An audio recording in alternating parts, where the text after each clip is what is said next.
Bună seara! Bine v-am regăsit pe cei de acasă și pe colegii mei de emisiune. Noroc cu Ana Morodan că este în roșu, că noi parcă suntem la priveghi. Da, ce să... Uite și tu. Am stat pe astăzi. Eu sunt la priveghi de faraon. Eu nu sunt la orice priveghi. Adică... Eu m-am dus la Coco, la priveghi.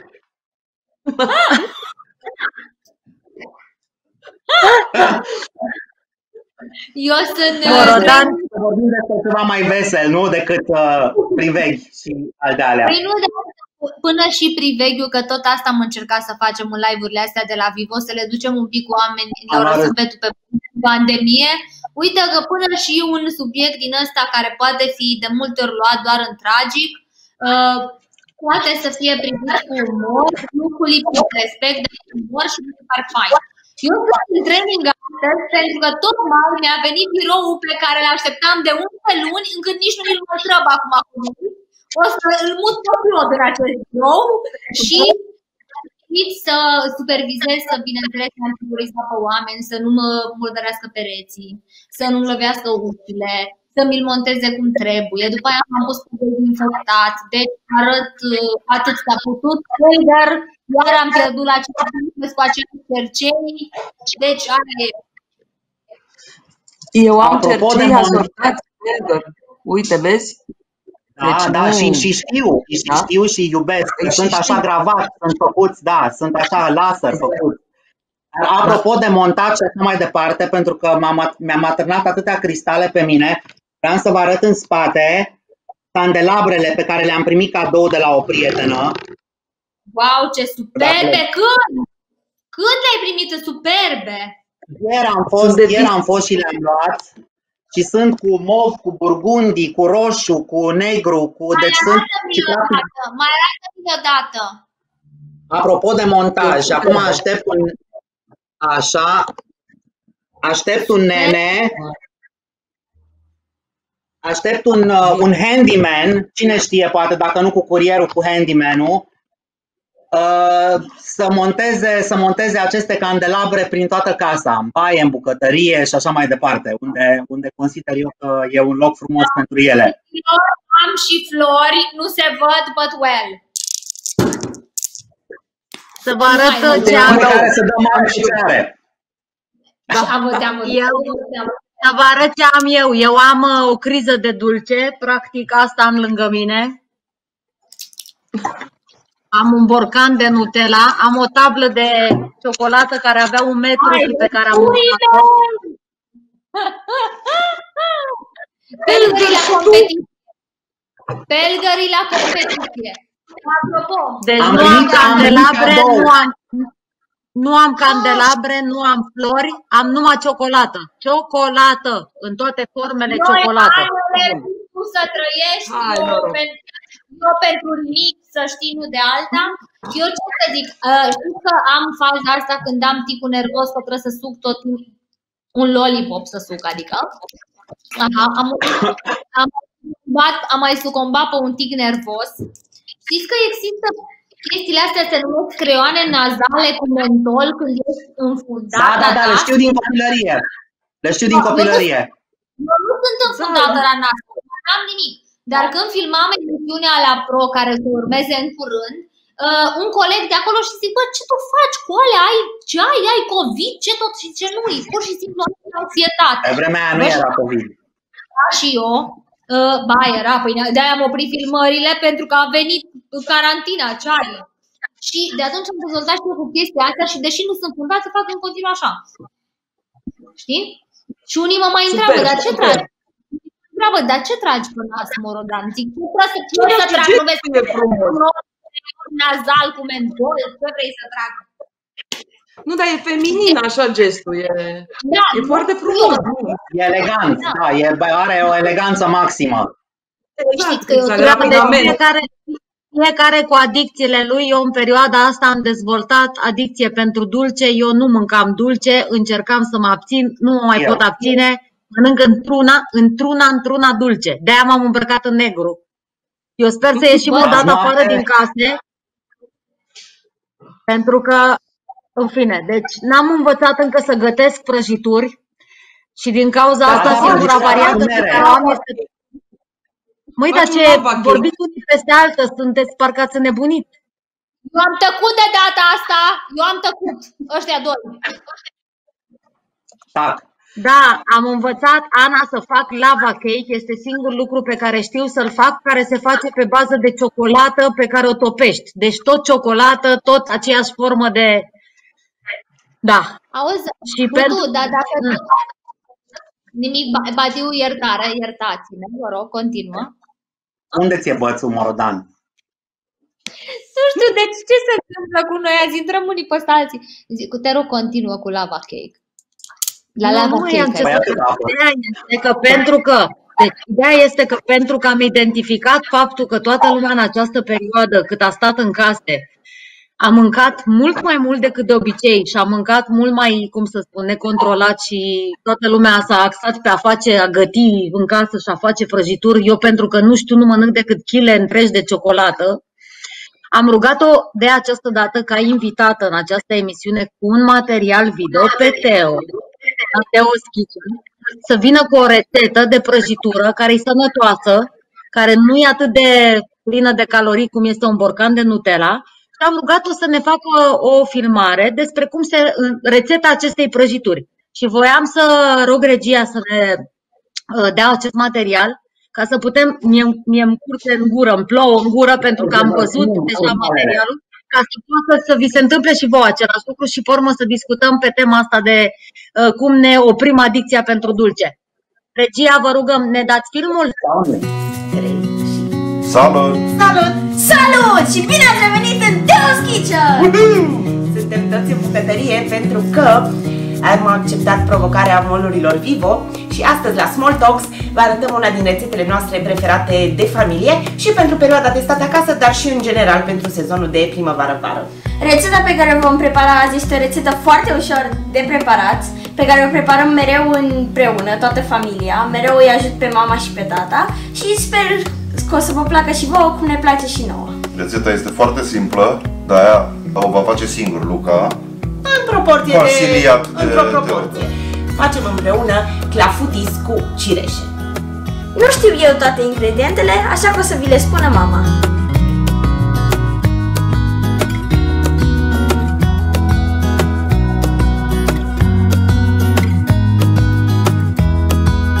Primul lucru pe care îl facem, încingem cuptorul la 180 de grade și tapetăm cu unt și zahărtos forma de copt. Avem o formă de copt de 20 pe 10 cm.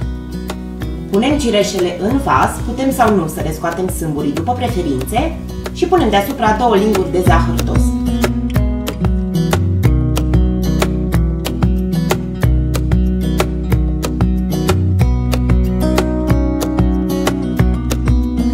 Pregătim un bol mare în care vom amesteca ingredientele pentru compoziție. Am pus în bol cele 3 ouă, vanilia și zahărul și o să amestecăm totul foarte bine cu mixerul la viteză mare pentru că vrem o spumă. Peste ouă punem laptele și frișca și amestecăm din nou.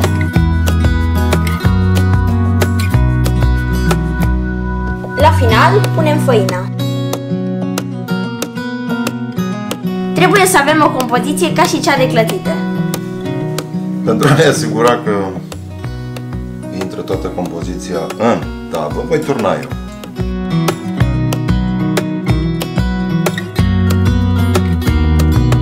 Facem 35-45 de minute sau până are o crustă aurie și compoziția e bine legată.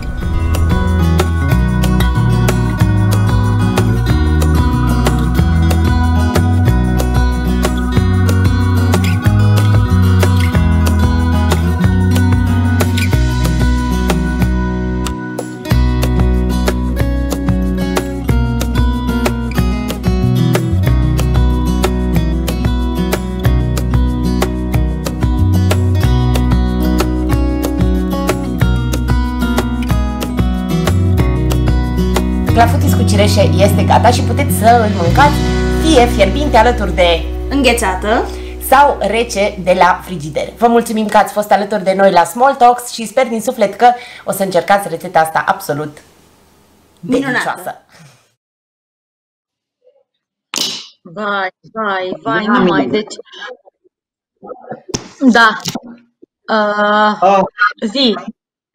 Zi, Morodan.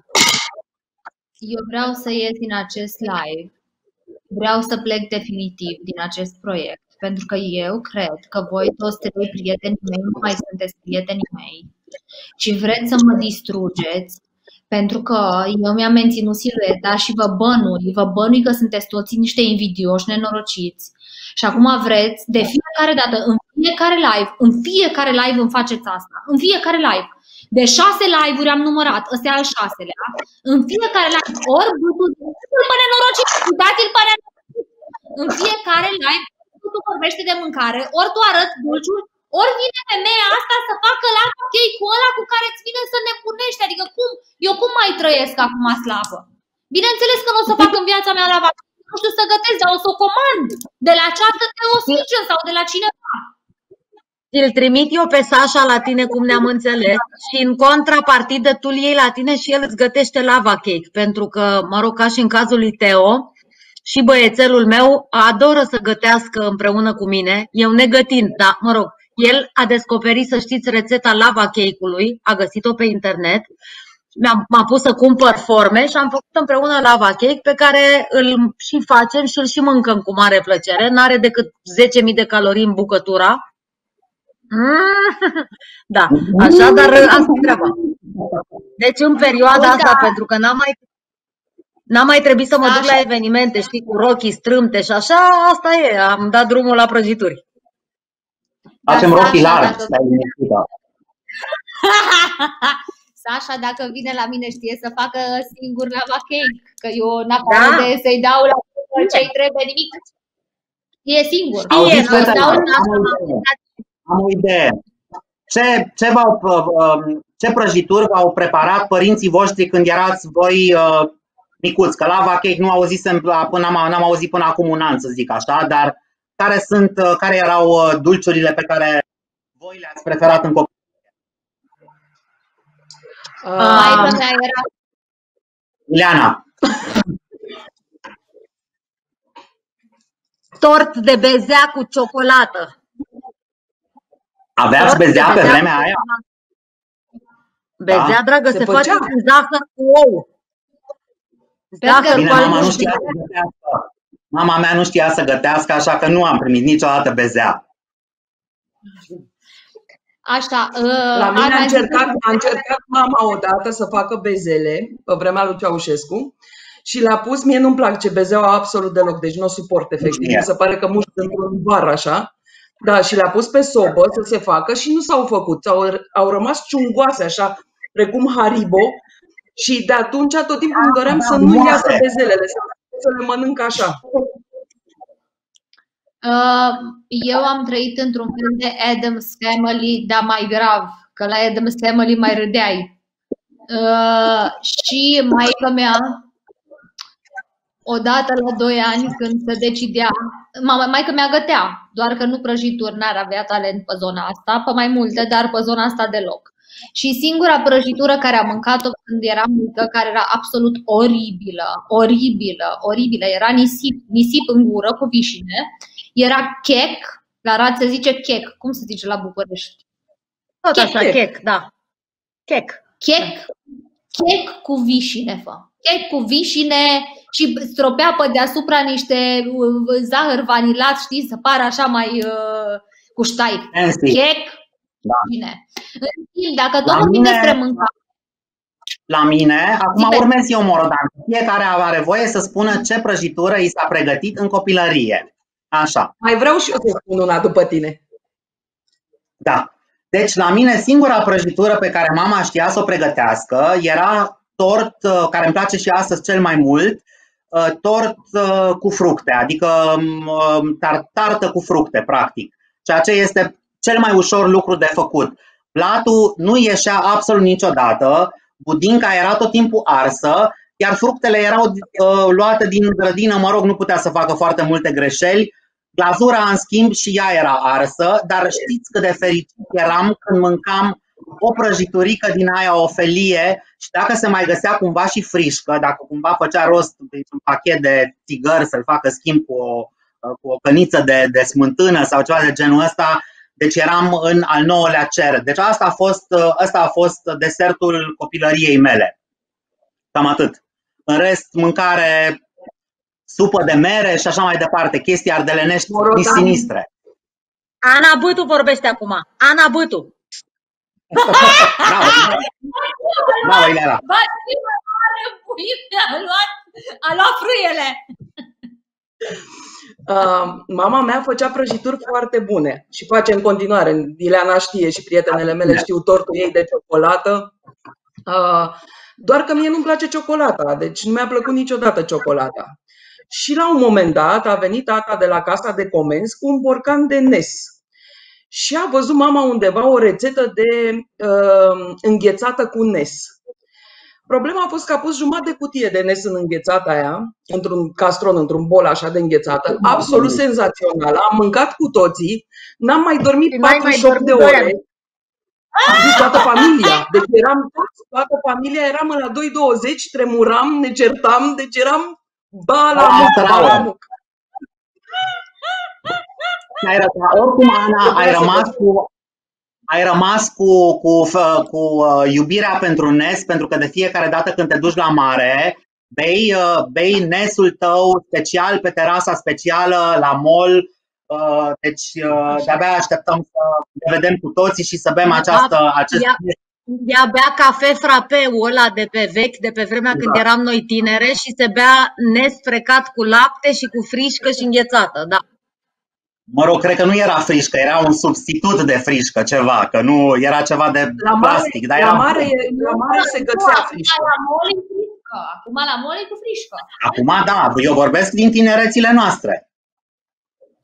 Zi, Morodan. Simt că vreau să zic și eu ceva. Eu totuși simt așa că pe parcursul acestor live-uri eu nu prea am vorbit deloc. Pe bune, adică mie nu-mi dă nimeni dreptul la cuvânt. Vreau să vă bat în joc de mine. Nu știu ce se întâmplă. Ileana era pe bune. Nu știu.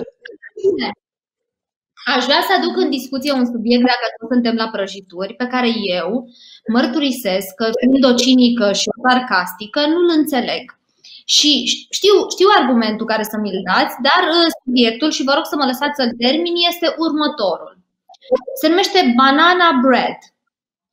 Eu dacă mai aud de acest banana bread o singură dată în viața mea, cred că sucombez. Este un cake cu banane. Nu este niciun banana bread, nu este o pâine cu banane, e un cake cu banane. Să ne liniștim. Eu dacă mai văd pe internet o singură rețea și o singură blogioză care să laudă în extaz că a făcut banana bread, voi sări de la etaj și nu voi muri pentru că îmi voi rupe doar un picior, că sunt la etajul întâi, dar voi fi cu piciorul rupt. Ce părere aveți voi despre această exprimare? Banana bread. Să știi că prietenul lui Fimea ne-a gătit de 2 ori în această carantină acest banana bread. Și da, ai perfectă dreptate, e un cake. Un cake. Nu mai văd Ileana bine, o văd blurată. Pe cine vezi? Am văzut că absolut toată lumea în social media în această perioadă a făcut banana bread. Efectiv toată lumea. Cred că sunt singura care încă n-am făcut banana bread, dar imediat ce ies din această emisie, eu cred că o să mă duc să fac banana bread, pe care o să pun însă și Nutella. Ca să fiu sigură că... Și știi care e chestia, Ileana? Îți spun cât se poate de sincer, am gustat banana bread și cumpărată din comerț, și de la brutării artizanale, și de la bucătari, și de la tot ce vrei. Ileana, este nisip cu niște bucăți de banană. Nisip, n-ai de ce să faci acest hype cu banana bread a început din cauza că lumea a pus o banană și o felie de pâine pe social media. Și de acolo s-a creat toată frenezia aceasta de la banana bread. Așa cum s-a creat de la banana lipită pe tabloul respectiv, toată lumea a pus banane lipite pe tablouri și așa mai departe. Deci acum în pandemie când am fost, toate lucrurile astea au devenit virale. Ideea este că mie mi-este foarte clar că atunci când ești într-o perioadă de stres și ai nevoie de mâncare care stimulează serotonina, așa cum este ciocolata și dulcele în general, și cred că de asta și fost frenezia asta cu toată lumea gătind numai dulce și mâncând dulce și făcând... Adevărul e că vânzările, din câte am auzit eu, pe tot ce înseamnă produse de astea, de ciocolată, biscuiți, nu vreau acum neapărat să și menționez branduri, dar știu și eu niște branduri a căror vânzări au crescut în această perioadă pentru că lumea a cumpărat ciocolată, multă ciocolată. Că avem nevoie de dulce în perioadă. De ieri am început sport.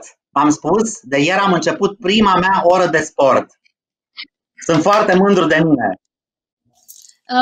Eu vreau să spun doar un singur lucru. Sunt de acord cu tine, Ștefi. Nu știam că a început de la o felie de pâine cu banană, deci îți mulțumesc pentru informație, dar hai să o ținem așa. Restul, la banana bread-ul românesc, este un chec cu o micuță fărâmă de banană în ea, care e un nisip ordinar în gură. Punct. Iava Cheita lui Teoschiță, despre la discutăm. Cremă. Pelgăr, ia arată-ne tu, că tot vorbim despre tema deserturilor și a dulciurilor. Ce ai tu astăzi în picioare? Ăla este un polonic sau un pantof? Nu știu, poate să fie și polonic, poate să fie și, nu știu, orice. Dar în picioare astăzi stai că mă urc pe un scaun foarte, foarte înalt și dacă cad, nu o să mai intru în live-uri cu voi niciodată. Cum adică? Intri la numai cu capul. Vai de mine, deci ăsta o să cadă. Nu, deci ăsta o să cadă. Dar ridică-ți piciorul. Deci Pelgăr are pentru această emisiune ciorap cu Oreo. Deci vă dați seama că practic obsesia dulciurilor în această perioadă este atât de puternică încât Pelgăr și-a pus și ciorap cu dulce în picioare. Nu există. Și pantofii aceștia, dacă ții minte broșa asta, Ileana, pe care tu mi-ai făcut-o cadou de la niște sandale de ale tale, vechi, pe care nu le mai vroiai, și eu mi le-am aplicat pe niște pantofi pe care îi aveam eu. Și, mă rog, sunt pe ambii pantofi, evident. Deci astăzi sunt pe cristal. Am primit candelabrele și așa mai departe. Am zis să fiu în ton și până și aici mi-am pus candelabru. Unde dracu sunt? Pe partea ailaltă, Pelgăr. Unde-i nebunule? Nu ai candelabru. Auzi, da, apropo, că vorbeai de Oreo. Știți că este un sortiment la Oreo care e așa ca nisipul, că tot vorbim de nisip, pe care trebuie să-l pui peste prăjituri cumva. Exact, de fapt, ceva ăla. Nu, este ca un praf de Oreo. Eu ăla-l mănânc cu lingură. Te cred. Într-o noapte, că știți că am carantinat cu Ticiu, m-a întrebat Ticiu, zice, Morodan, ce-i căutat la bucătării la 3 noaptea? Punga de Oreo. Dar zice, ce dracu, făceai prăjitură la 3 noaptea? Nu, Ticiu, o mănânc cu lingura. Ce nu înțelegi? Mănânc cu lingura. Mie mi se pare delicios să mi se tupească, să se facă așa maglavais în gură. Mâncam pe vremea lui Ceaușescu lapte praf. Mai țineți minte pe vremea lui Ceaușescu cum mâncam lapte praf cu lingurița? Și rămânea lipit pe cerul gurii, știi? Îl dădeai jos tot cu lingurița de pe cerul gurii. Dar laptele praf era ceva minunat. Eu zic să ne retragem pentru că cred că o să facem diabet zaharat până la finalul acestei emisiuni. Numai de la conversația asta, nu știu ce am avut astăzi. Sigur că era în plan să vorbim despre dulciurile pe care le mâncăm ușor de făcut acasă, dar practic noi suntem într-o fază în care ne crește glicemia din cauza conversației, așa cum cred că vi se întâmplă și vouă. Pelger, în încheiere, o steluță ceva? Da, o steluță. Mie astăzi Taci din gură, Morodan, dacă ai rândul meu. Acolo steluțele, stai, scuzați. În recipient cum trebuie, a la designer. Astăzi, steluța mea merge către Ana Bătu, pentru că toată apariția ei este de Cleopatra, de un sovaj nemai întâlnit, ruj roșu, colierul somptuos, cercei aceia minunate, handcraft, decolteul inele și decolteul acela generos la care mă uit de când a început emisiunea. Papucii însă sunt aceiași, ca să știți. Deci de data viitoare vreau din partea voastră o steluță pentru pantofii pe care i-am purtat în ultima lună. O să fac fotografie la fiecare. Noi nu avem steluțe, așa că o să desenăm steluțele cu mâinile noastre ca să ți le oferim așa.